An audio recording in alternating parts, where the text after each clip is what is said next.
নমস্কাৰ বন্ধু বান্ধৱীসকল, আপোনালোকক মোৰ RRB village cooking blog YouTube চেনেলটোলৈ স্বাগতম জনাইছোঁ।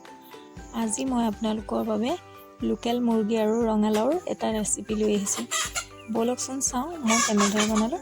প্ৰথমে এয়া মুৰ্গীজনী পুৰি ভালদৰে চাফা কৰি লোৱা হৈছে কাটিবৰ কাৰণে।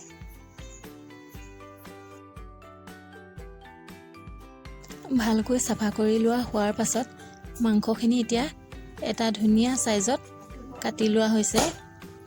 ঠেং দুটা আৰু পাখিকেইখন ইয়াত নিদিওঁ।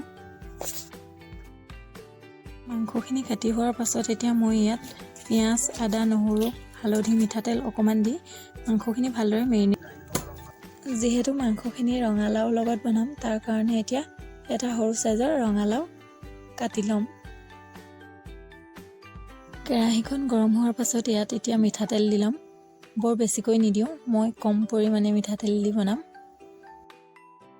বাকী কামবোৰ কৰালৈকে এতিয়া মাংসখিনি ধুনীয়াকৈ মেৰিনেট হৈ গ'ল। গোটা মছলাৰ ভিতৰত মই ইয়াত লৈছোঁ কেইটামান জিৰা, ধনিয়া গুটি, লং, ইলাইচি, দালচেনি আৰু 2-3টামান জালুক আৰু আদা নহৰু থেতেলিয়াই লৈছোঁ।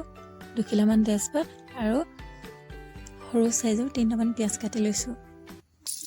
তেলখিনি গৰম হৈ অহাৰ পাছতে মই ইয়াত দি দিছোঁ গোটা মছলাকেইটা পটকৈ ফুটি অহাৰ পাছতে মই ইয়াত দি দিছোঁ পিঁয়াজখিনি। তাৰ পাছতে ইয়াত দিছোঁ আদা নহৰু অলপমান পেষ্ট আৰু এখিলা তেজপাত।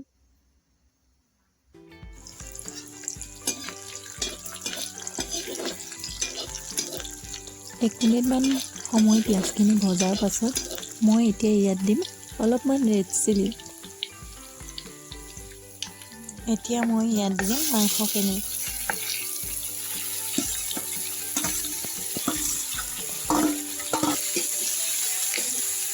এতিয়া মাংসখিনি ভালদৰে লৰাই দিম আৰু 5 মিনিটমানৰ কাৰণে ঢাকোন দি ঢাকি দিম।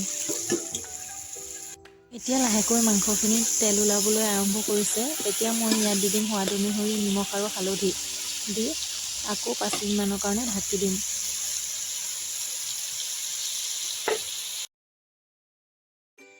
মাংসখিনি যাতে তলৰ পৰা লাগি নধৰে, তাৰ কাৰণে আপোনালোকে সময়ে সময়ে লৰাই থাকিব।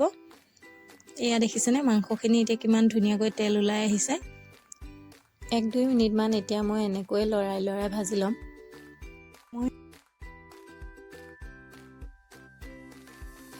এতিয়া মই ইয়াত দি দিম ৰঙালাও আৰু আলুখিনি।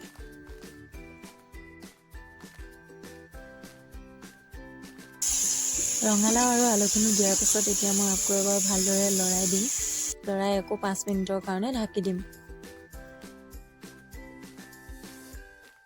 5 মিনিটমানৰ পাছত এতিয়া দেখিছোঁ যে ৰঙালাওখিনি সিজি আহিছে আৰু আলুখিনি সিজিবলৈ বাকী আছে। সেইটো কাৰণে ইয়াত এতিয়া অলপমান গৰম পানী দি দিম আৰু আকৌ 5 মিনিটমানৰ কাৰণে ঢাকি দিম।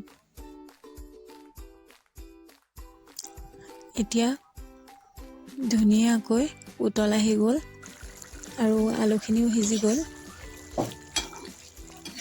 মই আৰু ইয়াতকৈ শুকাবলৈ নিদিওঁ, ইমানতেই ৰাখি থ'ম, নহ'লে ঠাণ্ডা হৈ যোৱালৈকে একেবাৰে ডাঠ হৈ পৰিব। এতিয়া মোৰ ৰঙালাও, আলু আৰু লোকেল মুৰ্গীৰ তৰকাৰী ৰেডি হৈ গ'ল। এতিয়া মই আপোনালোকক এটা বাতিত বাঢ়ি দেখুৱাই দিছোঁ। খাবলৈ সঁচাকৈ খুবেই সোৱাদ লগা হয়। যদি আপোনালোকে এনেকৈ খোৱা নাই, খাই চাওক আৰু মোক জনাবলৈ নাপাহৰিব কেনেকুৱা লাগে।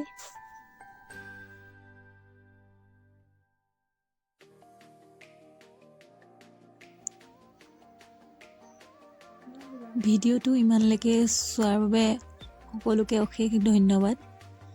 আকৌ আহিম নতুন ৰেচিপি লৈ। তেতিয়ালৈকে সকলোকে বাই বাই।